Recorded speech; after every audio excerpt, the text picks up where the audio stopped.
berpikir dengan inteligensi dan direalisasikan dengan tindakan yang nyata, pasti akan ada senyum di lesung pipi kita.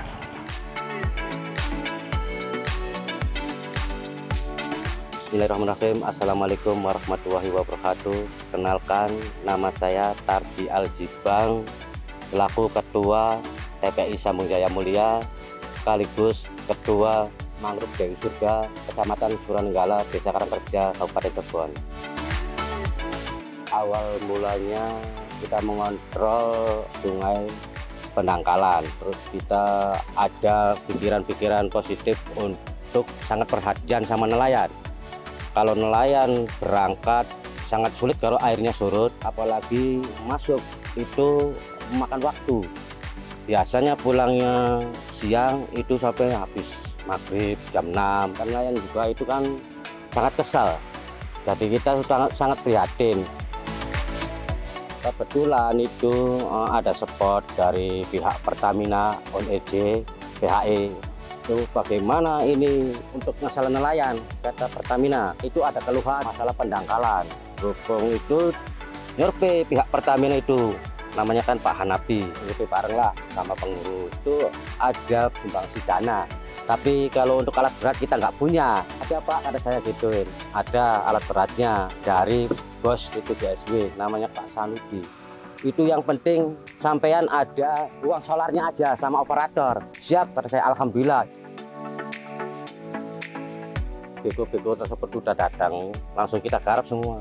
Alhamdulillah lancar. Setelah itu kita ngelihat dari tumbuhannya mangrove, itu ada support lagi dari Pertamina. Setelah itu, gimana ini kalau lihat kondisi cuaca laut, nelayan itu kalau cuaca gelombangnya besar, bikin perkebunan nelayan. Saya ada kayu palet, saya nggak punya uang Pak. Udah nggak apa-apa, jangan dipikirin, dikata Pertamina, ya Pak Hanapi. Saya kaget kayak orang mimpi. Pak Hanapi tiba-tiba bawa kontainer minggu depan datang katanya. Alhamdulillah, terima kasih kita Tuhan sama Pertamina. Sampai kita sujud syukur. Adanya dibangun ini, ya dijadikanlah kita itu untuk kedepannya gimana supaya itu ada pengunjung, ada apa. Tapi tetap kita itu untuk nelayan berteduh silakan. Itu tujuannya kan begitu, untuk berteduhnya nelayan. Barangkali kalau lautnya tidak mengizinkan kita bisa teduh sini, terus kalau gelombangnya tenang bisa berangkat, jadi kan kejauhan kan gitu. Kita beberapa kali melakukan penataan ruang hijau dan lain sebagainya, karena memang sedimentasi di wilayah kita ini menutup sungai Karangsambung yang mengganggu aktivitas nelayan. Kita di sini tanah timbul dan abrasi juga ada gitu. Jadi kalau gelombangnya dari sana abrasi, kalau dari sini tanah timbul gitu Mas. Pada tahun 2020 kita diadakan penataan ruang hijau yang mana normalisasi sungai, yang mana awalnya kita pemasangan pancam di sebelah kanan menggunakan bambu-bambu yang mana untuk menghalangi lumpur-lumpur yang akan menutup sungai. Setelah pemancangan itu dipasang, terjadinya tanah timbul. Yang 1-2 tahun itu ya jaraknya sampai hampir 100 meter lah ke sananya. Dari saya berdiri di sini itu ya, kalau dulu kan di sini laut Mas, di sini laut, di sini yang saya berdiri ini laut, di sini itu kesananya hampir 300 meter sudah. Kita kan harus ada penataan lagi bagaimana baiknya gitu lah. Nah, jadi kita penataan ruang hijau, penanaman mangrove dan lain sebagainya terus berjalan. Kita mengedukasi masyarakat bahwa alam itu penting untuk kita.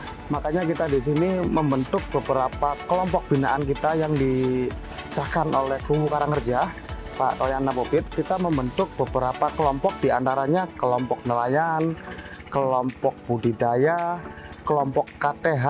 KTH itu kelompok tani hutan. Pedagang juga kita bikin kelompok, pemuda juga kita bikin kelompok, yang mana tujuannya untuk masyarakat Kecamatan Suranenggala. Karena di sini tuh bukan hanya Desa Karangkerja, tapi melingkupi satu Kecamatan Suranenggala sebagai nelayan. Artinya kita membentuk itu biar sama-sama menjaga mangrove yang ada di sini. Bahwa mangrove itu penting untuk budidaya dan lain sebagainya, karena ikan untuk bertelur dan lain sebagainya ke mangrove dulu gitu.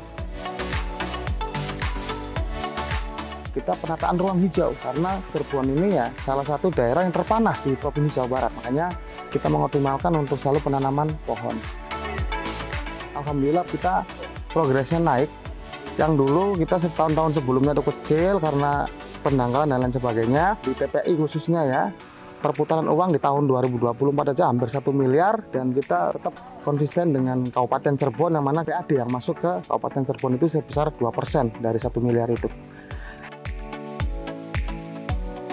Trek ini sebenarnya awalnya kita belum punya rencana ke wisata itu. Karena kalau yang namanya wisata itu ya harus memberikan beberapa uang, Mas. Kita juga dari mana kan, gitu kan. Nah, setelah adanya dari PHIONWJ datang, katanya, Mas, ada limbah palet dari Marunda. Kita nggak punya biaya, Pak. Udah, jangan khawatir, kata si Pertamina. Kita dikirim pada tahun 2023 itu sebesar 13,5 ton. Kita juga dikasih dananya juga untuk operasionalnya. Mengoptimalkan pembuatan trek di sini tuh intinya awalnya untuk melindungi masyarakat, nelayan-nelayan dari desa-desa yang lain, contoh kali Indramayu, Brebes dan lain sebagainya. Kalau cuacanya buruk bisa masuk ke sini, bisa istirahat di sini. Ini kayak mimpi gitu, kok ada trek seperti ini. Saya lihat-lihat di lain, oh ini bagus ternyata ya. Mungkin lalu kita pengembangan wisata ini mungkin kedepannya bisa menjadi wisata edukasi masyarakat, yang mana untuk mengembangkan pengetahuan anak-anak muda dan menambah ekonomi daerah. Secara hukum, prosedural, administratif kita harus tempuh dulu. Gimana caranya kita agar desa itu menjadi desa wisata. Pada awal tahun 2024 kita stakeholder dengan desa mengupayakan agar desa ini menjadi desa wisata dengan cara penataan dan lain sebagainya, dan disurvei oleh Dinas Pariwisata Kabupaten Cirebon, dan kita di SK-kan pada bulan Oktober ya menjadi desa wisata berkembang di Kabupaten Cirebon ini. Ketika kita di desa wisata dan disurvei dari desa wisata, makanya di Karangreja direalisasi menjadi desa wisata karena ada beberapa sektor, dari sektor pangan, sektor budaya, dan sektor pariwisatanya ada.